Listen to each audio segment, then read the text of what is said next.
camarades membres du Conseil confédéral, camarades membres du Bureau confédéral, camarades membres du secrétariat confédéral, camarades syndicalistes,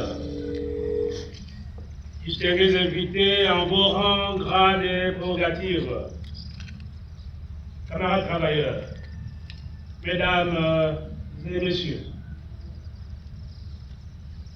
je voudrais m'acquitter de ce devoir en rendant préalablement un vibrant hommage à nos deux anciens présidents, Louis Gandou et Michel Souza, que la mort avait arrachés à l'affection des sympathisants et adhérents de la Confédération syndicale des travailleurs du Congo, CSTC.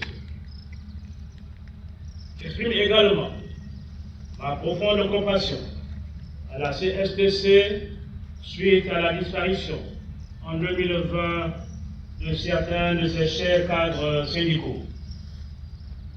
Camarades, au moment où le monde entier célèbre la fête du 1er mai de cette année, j'ai l'insigne honneur et l'agréable devoir de vous souhaiter bonne et heureuse fête.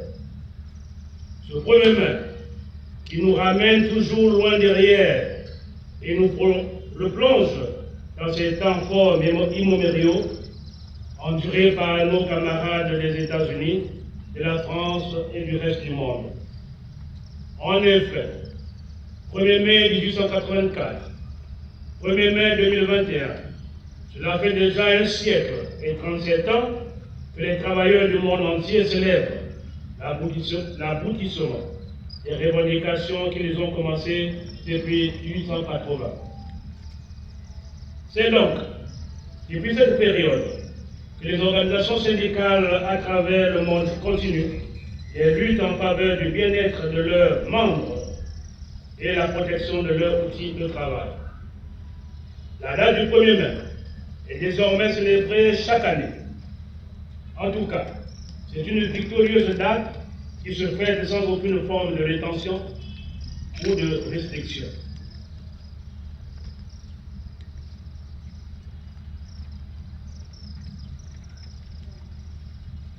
Ce matin, tous réunis à cette place de la gare, la CSTC ne fait que pérenniser la tradition. Votre présence massive ici, camarades travailleurs, est la preuve de votre attachement et votre légendaire fidélité à la grande CSTC, la première organisation la plus représentative au Congo. Veuillez trouver donc ici, à travers ma modeste personne et au nom du secrétariat confédéral, toute l'expression de ma reconnaissance et de mon profond sentiment de déférence. Camarades travailleurs, dans son interminable lutte, la CSTC a pour arme la concertation, le dialogue, le consensus et tout ce qui concourt à trouver des solutions plausibles là où il y a divergence, ceci pour le seul intérêt de l'organisation et de ses adhérents.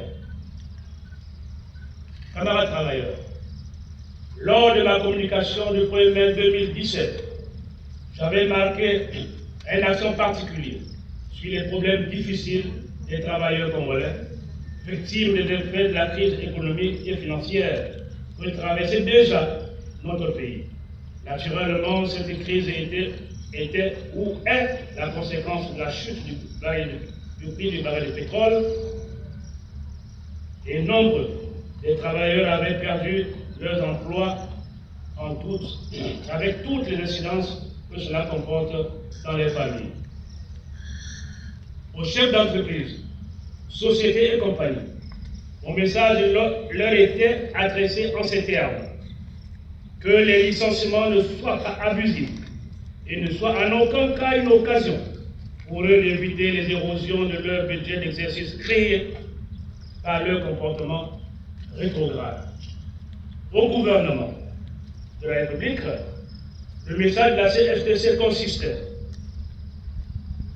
de lui rappeler la mise en application des conclusions des différentes sessions du dialogue social restées dans restée sans suite favorable. Allusion notamment faite à la dernière session du 24 janvier 2017 et récemment celle du juin 2020. De même, la CSTC rappelait